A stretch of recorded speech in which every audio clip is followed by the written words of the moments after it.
नमस्कार। Final report देख रहे हैं आप सब। मैं हूं आपके साथ साहिल केरीन। रहने कुछ खास और अहम खबरों के ऊपर। सिक्किम की धरती पर आज इतिहास, संस्कृति और विकास का एक भव्य संगम देखने को मिला, जब प्रधानमंत्री नरेंद्र मोदी ने राज्य के 50 वर्ष पूरे होने के स्वर्ण जयंती समारोह में हिस्सा लिया। गंगटोक के पालजोर स्टेडियम में आयोजित इस कार्यक्रम में पीएम मोदी ने न सिर्फ सिक्किम की प्राकृतिक सुंदरता, सांस्कृतिक विविधता और स्वच्छता की खुलकर सराहना की, बल्कि राज्य के विकास के लिए हजारों करोड़ रुपए की 30 से अधिक परियोजनाओं का लोकार्पण और शिलान्यास भी किया।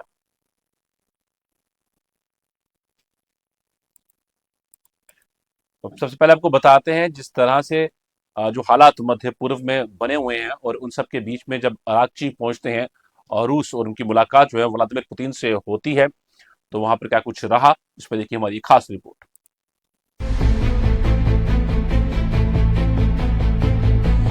मध्य पूर्व में जारी तनाव अब एक नए मोड़ पर पहुंच चुका है। ईरान और अमेरिका के बीच चल रही टकराहट में अब रूस की सीधी और खुली एंट्री ने वैश्विक राजनीति को और गर्मा दिया है।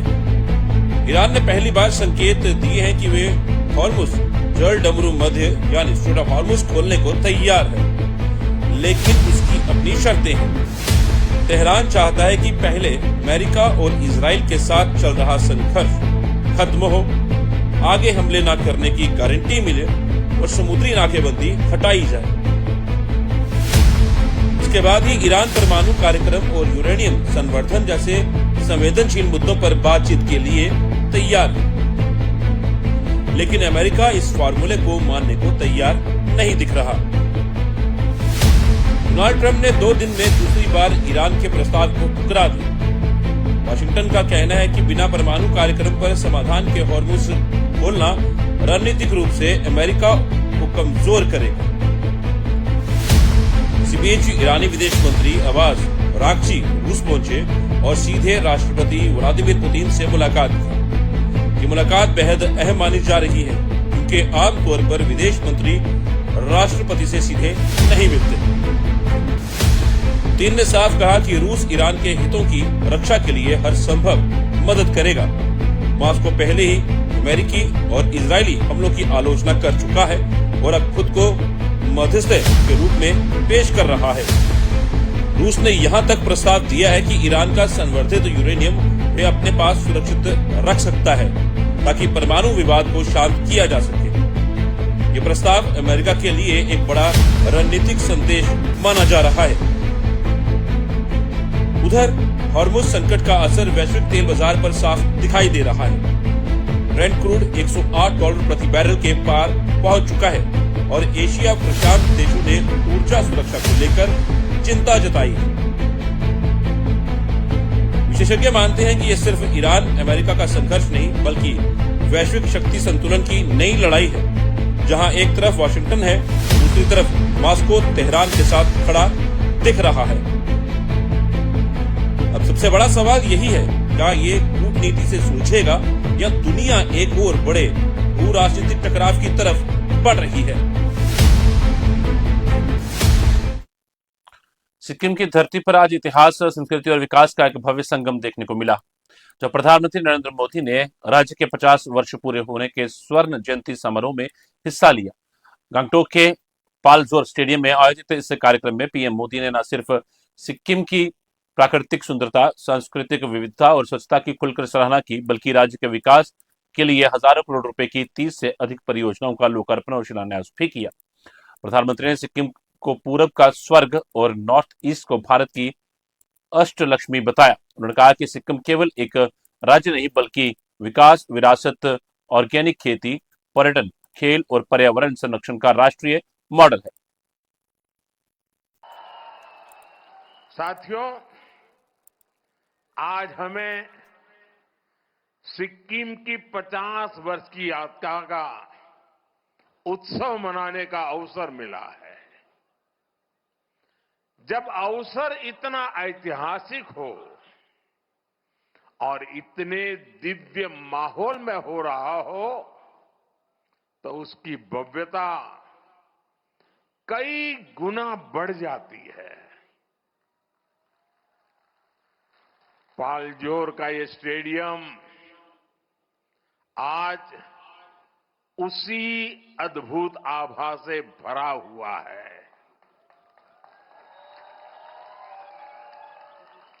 यहां जो सांस्कृतिक कार्यक्रम हुए,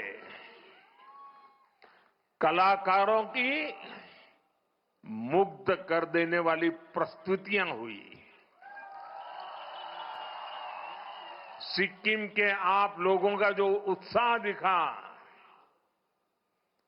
सामने पहाड़ों और आसमान में प्रकृति की सुंदर छटा दिखी, ऐसा लग रहा था जैसे प्रकृति और संस्कृति साथ मिलकर जीवंत हो उठी है।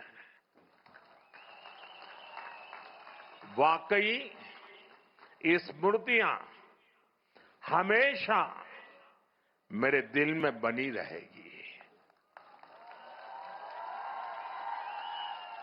और मैं जो भी कोरियोग्राफी करने वाले लोग होंगे, जो भी गाने वाले लोग होंगे, सबको बधाई देता हूं। और आज का ये कार्यक्रम मैं चाहूंगा कि टीवी मीडिया वाले, दूरदर्शन वाले देश को बार बार दिखाएं।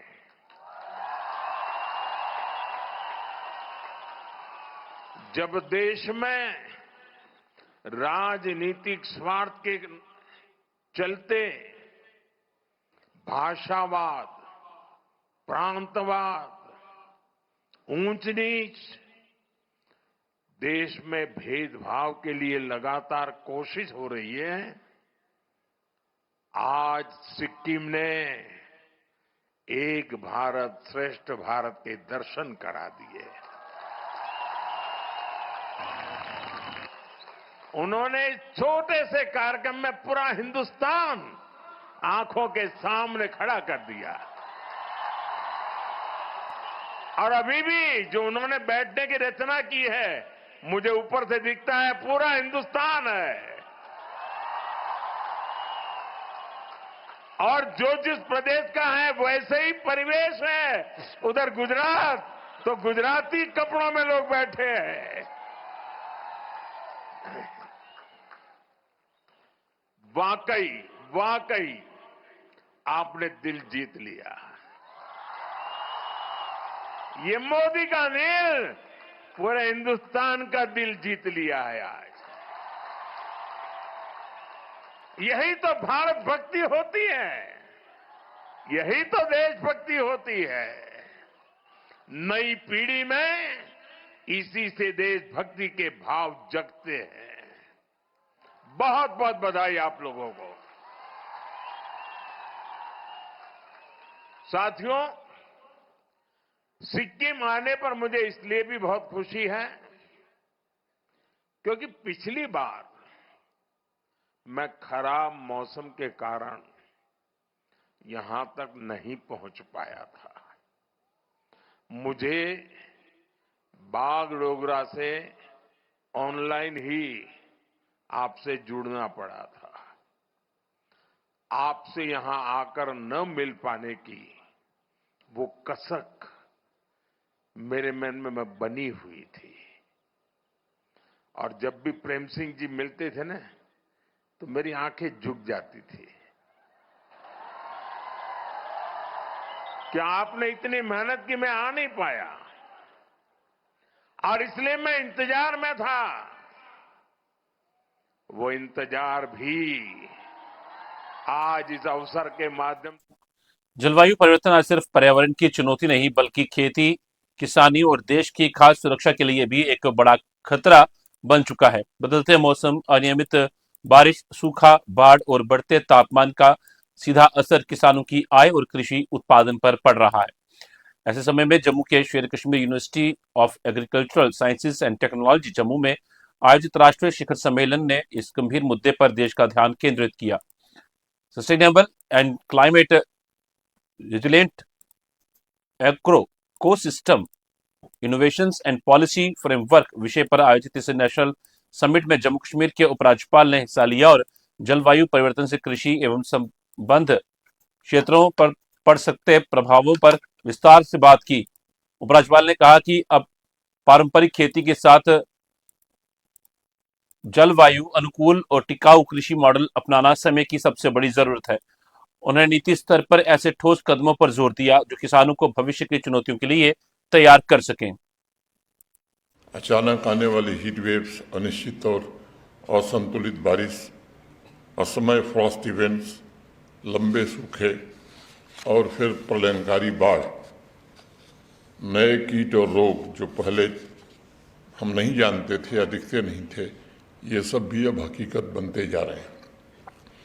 आने वाले दिनों में उत्पादन को और घटा सकते हैं, फार्म इनकम को कम कर सकते हैं और ग्रामीण जीवन की उस स्थिरता को बड़ी चुनौती दे सकते हैं जिस पर हमारा देश या हमारा सामाजिक ढांचा खड़ा है। और इसलिए मुझे लगता है कि अब समय आ गया है कि हम इंक्रीमेंटल चेंजेस से आगे बढ़ें और एक व्यापक, साइंटिफिक और किसान केंद्रित परिवर्तन को कैसे इस देश में ड्राइव किया जा सकता है, इस पर काम करें। लक्ष्य भी मुझे लगता है कि स्पष्ट होना चाहिए कि लैब टू लैंड की यात्रा के बीच समय को कितना हम कम कर सकते हैं।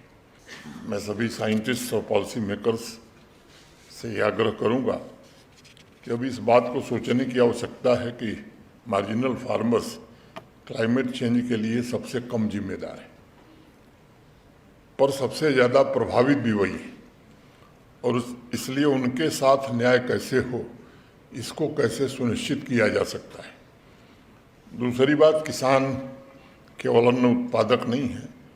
मुझे लगता है कि हमारी परंपरा, हमारी संस्कृति फूड सिक्योरिटी के संरक्षक हैं और ऐसे भविष्य के निर्माण के साझीदार भी हैं जो सुरक्षित, स्थायी और समृद्धि देती। अचानक आने वाली हीट वेव्स, अनिश्चित और असंतुलित बारिश, असमय फ्रॉस्ट इवेंट्स, लंबे सूखे और फिर प्रलयंकारी बाढ़, नए कीट और रोग जो पहले हम नहीं जानते थे। भारत की एजेंसियों को अंतर्राष्ट्रीय ड्रग्स नेटवर्क के खिलाफ बड़ी कामयाबी मिली है। नारकोटिक्स कंट्रोल ब्यूरो यानी एनसीबी ने ऑपरेशन ग्लोबल हंट के तहत मोस्ट वांटेड ड्रग तस्कर मोहम्मद सलीम टोला को तुर्की से वापस भारत लाने में सफलता हासिल की है। आज सुबह नई दिल्ली के इंदिरा गांधी इंटरनेशनल एयरपोर्ट पर पहुंचते ही एनसीबी ने उसे अपनी हिरासत में ले लिया। अब उसे अदालत में पेश किया जाएगा। मोहम्मद सलीम टोला लंबे समय से भारत में कई नारकोटिक्स तस्करी मामलों में वांछित था और भारतीय जांच एजेंसियों से फरार चल रहा था। भारत के अनुरोध पर मार्च 2024 में उसके खिलाफ इंटरपोल रेड नोटिस भी जारी किया गया था। इसके बाद उसको अंतर्राष्ट्रीय स्तर पर तलाश तेज कर दी गई थी। ये कार्रवाई सिर्फ एक गिरफ्तारी नहीं बल्कि ड्रग्स माफिया के खिलाफ भारत की सख्त रणनीति का बड़ा संदेश है। दिल्ली की राजनीति में आज एक बड़ा सियासी घटनाक्रम सामने आया जब राज्यसभा सांसद स्वाति मालीवाल ने भारतीय जनता पार्टी यानी बीजेपी का दामन थाम लिया। बीजेपी में शामिल होते ही स्वाति मालीवाल ने प्रधानमंत्री नरेंद्र मोदी और केंद्रीय गृह मंत्री अमित शाह की जमकर तारीफ की। उन्होंने कहा कि प्रधानमंत्री मोदी और अमित शाह ने देश में जो ऐतिहासिक काम किए हैं उनसे वे बेहद प्रभावित हैं और उसी प्रेरणा से उन्होंने बीजेपी ज्वाइन करने का फैसला लिया है। स्वाति मालीवाल ने साफ कहा कि उन्होंने किसी मजबूरी में नहीं बल्कि अपनी राजनीतिक सोच और लंबे समय से बीजेपी के कामों में रुचि के कारण ये फैसला लिया। उनका यह बयान दिल्ली की राजनीति में नई बहस को जन्म दे रहा क्योंकि मालीवाल लंबे समय तक अलग राजनीति पहचान के साथ सक्रिय रही। जम्मू कश्मीर में ग्रामीण विकास और कनेक्टिविटी को नई रफ्तार देने की दिशा में आज एक बड़ा कदम उठाया गया। शेर कश्मीर इंटरनेशनल कॉन्फ्रेंस सेंटर में आयोजित एक भव्य कार्यक्रम में केंद्रीय मंत्री शिवराज सिंह चौहान ने प्रधानमंत्री ग्राम सड़क योजना यानी PMGSY 4 बैच 2 के तहत 3,556 करोड़ रुपए का बड़ा पैकेज मुख्यमंत्री उमर अब्दुल्ला को सौंपा। इस पैकेज के तहत जम्मू कश्मीर की 363 बस्तियों को 330 नई सड़कों के जरिए जोड़ा जाएगा, जिनकी कुल लंबाई लगभग 1600 किलोमीटर होगी। इसका सीधा फायदा दूरदराज और ग्रामीण इलाकों में रहने वाले लोगों को मिलेगा, जहां अब तक अंतिम छोर तक सड़क संपर्क एक बड़ी चुनौती रहा है।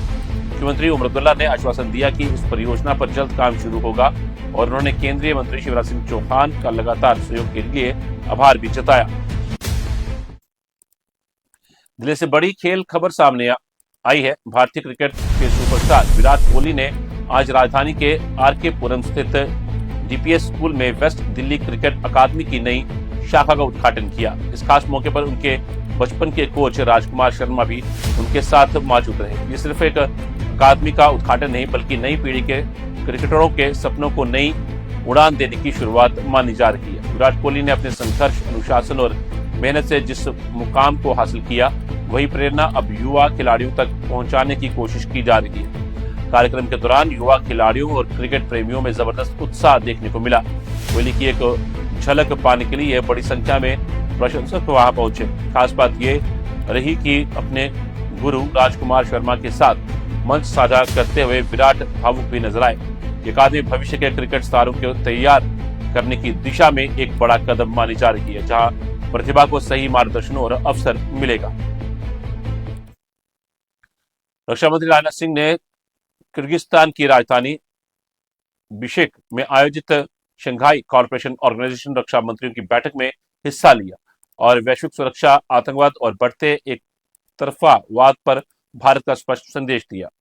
राजनाथ सिंह ने कहा कि एससीओ ऐसा क्षेत्र है जहां दुनिया की सबसे प्राचीन सभ्यताएं मौजूद हैं और यह साझा सांस्कृतिक विरासत, व्यापार और आपसी जुड़ाव का मजबूत उदाहरण है।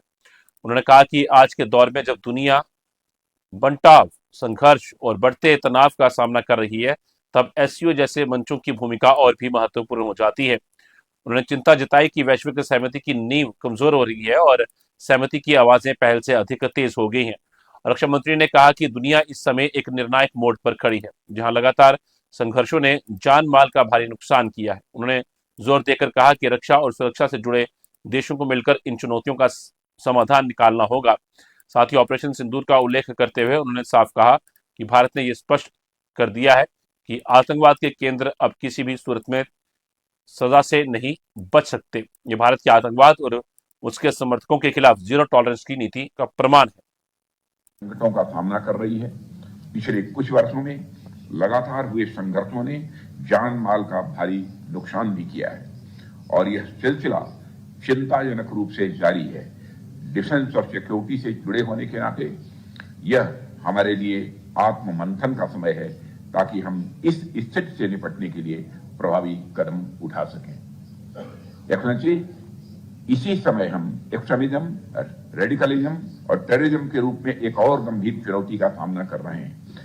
आज के उभरते वर्ल्ड ऑर्डर में आतंकवाद सबसे बड़ा खतरा बनकर सामने आया है। इसी पृष्ठभूमि में एससीओ एक ऐसे ऑर्गेनाइजेशन के रूप में सामने आया जो हमारे शेयर्ड वैल्यूज पर आधारित है। इस संगठन ने हमेशा आतंकवादी विचारधाराओं और गतिविधियों की कड़ी निंदा की है और आतंकवाद के विरुद्ध सामूहिक संघर्ष को अपना आधार बनाया है।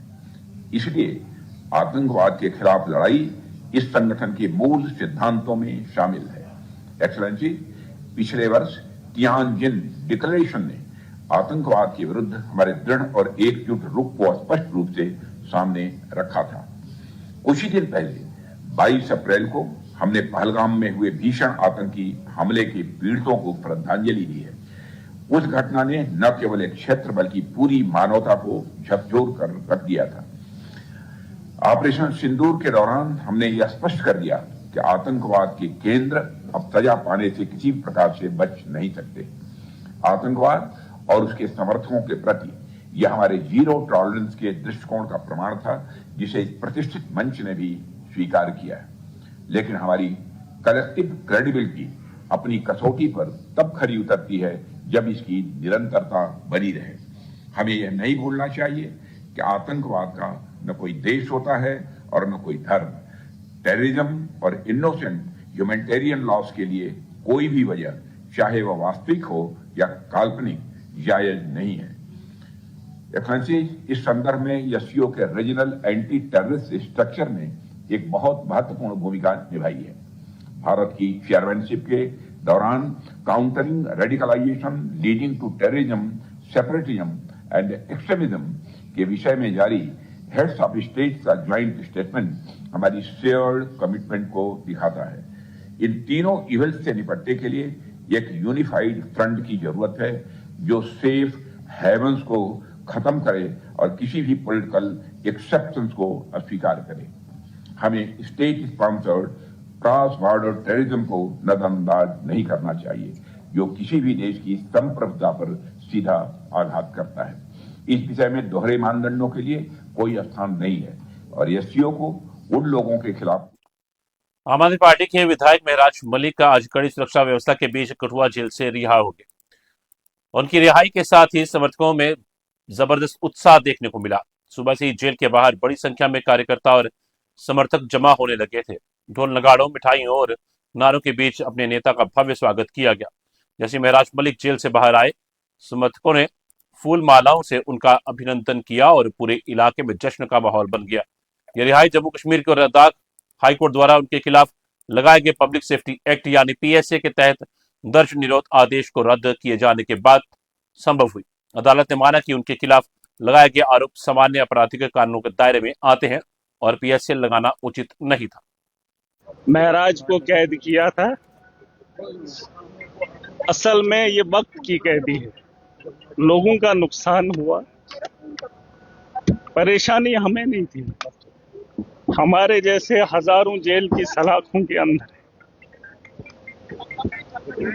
हम तो सुधार के लिए निकले थे, बेहतरी के लिए निकले थे, उन लोगों ने पागल बना दिया। यहां तो दस्तूर रहा है, वक्त की कैदी है। महराज कैद नहीं था, वक्त कैद था। जिन लोगों ने उम्मीद दिखाई थी, उनकी उम्मीदें कैद हुई थी। अब क्या ही बताएं, इस बात का अंदाजा आप ऐसे लगा सकते हैं जैसे भाजपा अमेरिका के खिलाफ बोल नहीं सकती और देश के अंदर भाजपा के खिलाफ बोलना उतना ही मुश्किल है। हम तो सिर्फ इसलिए आए थे कि हम आवाम की बेहतरी चाहते हैं, मुसलमानों की नहीं, इंसानियत की और इस मुल्क की बेहतरी चाहते हैं। ये सच्चाई है, इसमें कोई दो राय नहीं। लेकिन कुछ लोग धर्म के नाम पे लड़ते हैं, चाहे वो हिंदू हो मुसलमान हो, धर्म को मानते नहीं हैं, धर्म के नाम पे लड़ते हैं।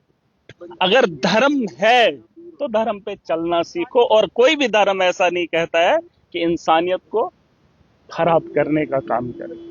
हमारी सोच तब भी वही थी, वक्त कैद था, सोच कैद नहीं है। जम्मू कश्मीर में गर्मी ने इस बार अप्रैल में ही अपना रौद्र रूप दिखाना शुरू कर दिया है। जम्मू संभाग के मैदानी इलाकों में तापमान 42 डिग्री सेल्सियस के पार पहुंच गया है, जिससे आम जनजीवन बुरी तरह प्रभावित हो रहा है। जम्मू, कठुआ, रहसियो और उधमपुर जैसे मैदानी क्षेत्रों में हीट वेव का असर साफ देखा जा रहा है। मौसम विभाग ने लोगों को दोपहर के समय जरूरी ना हो तो घर के बाहर ना निकलने की सलाह दी है। भीषण गर्मी में इंसान के साथ साथ जानवर भी परेशान हैं। जम्बो जू में जानवरों को गर्मी से राहत देने के लिए विशेष इंतजाम किए गए हैं। जू प्रशासन ने एयर कंडीशनर, कूलर और वाटर स्प्रिंकलर लगाए हैं ताकि जानवरों को लू और तेज गर्मी से बचाया जा सके। साथ ही उनके खाने पीने की व्यवस्था में भी बदलाव किया गया है ताकि वे डिहाइड्रेशन का शिकार न हो। प्रशासन का कहना है कि जानवरों की सेहत पर लगातार नजर रखी जा रही है। गर्मी के इस बढ़ते प्रकोप ने साफ कर दिया है कि आने वाले दिनों में हालात और चुनौतीपूर्ण हो सकते हैं। सबसे पहले तो हमने इनकी डाइट पे चेंज किया। हमने इनको हाइड्रेटर, जिसे हाइड्रेटर है वो डाइट हमने पहले इनको दी, जैसे तरबूज हो गया और पीने पानी में ग्लूकोज वगैरह, ग्लूकोज और ओआरएस बीच बीच में ऐड इनको करके देते हैं। और इसके अलावा फ्रेश वाटर की सप्लाई है, जो हमारे पांड हैं, हर इंक्लोजर में पांड बना हुआ है जिसमें डेली फ्रेश वाटर आता है। इसके अलावा स्प्रिंकल सिस्टम है, शावरिंग का सिस्टम है, जो एनिमल पानी के नीचे जाते हैं उनको शावरिंग और स्प्रिंकल से वो अपने आप को ठंडा रखते हैं। इसके अलावा जो सर्दियों के जानवर हैं कुछ, जैसे मस्क डियर है, आइवेक्स है, इनको हमने एसी रखा है। इनके यूनिटों में हमने एसी प्रोवाइड किए हुए हैं। जैसे ब्राउन बियर भी है ठंडे इलाके का, तो उनको हमने एसी वगैरह प्रोवाइड किया हुआ है। डॉक्टर भी समय समय पर जांच कर रहे हैं। डॉक्टर रोज डेली इनका चेकअप होता है और डेली रिपोर्टिंग होती है। डॉक्टर 24 आवर जो है अवेलेबल रहते हैं। हमारा एक अलग से एक हॉस्पिटल है जानवरों का। क्या आने वाले समय में नए जानवर भी यहाँ पर आपको लाने का सोचते हैं? हाँ बिल्कुल, जैसे कि अभी हमने हिप्पो इंट्रोड्यूस किया है और अभी आने वाले दिनों में इंडियन गोर आ रहा है, गोवा से आ रहा है, सलाद बियर आ रहा है छत्तीसगढ़ से, फिशिंग कैट आ रही है और इसके अलावा ऑस्ट्रिच हम प्रोक्योर कर रहे हैं। फिर हम ज़ेब्रा का भी सोच रहे हैं इंट्रोड्यूस करने का भी। आ रहे हैं, गर्मियों में थोड़ा सा फुटफॉल कम हो जाता है, लेकिन गर्मियों में जब मौसम ठीक होता है सैटरडे संडे में तो ठीक होता है।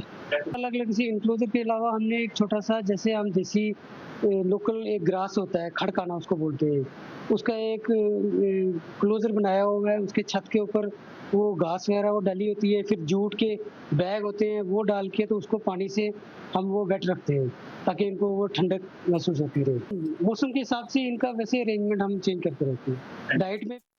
फाइनल रिपोर्ट में फिलहाल इतना ही। कल आपसे फिर मुलाकात होगी फाइनल रिपोर्ट में कुछ खास और अहम खबरों के साथ, कुछ देश विदेश और कुछ राज्यों की खबरों के साथ। मुझे दीजिए इजाजत। नमस्कार।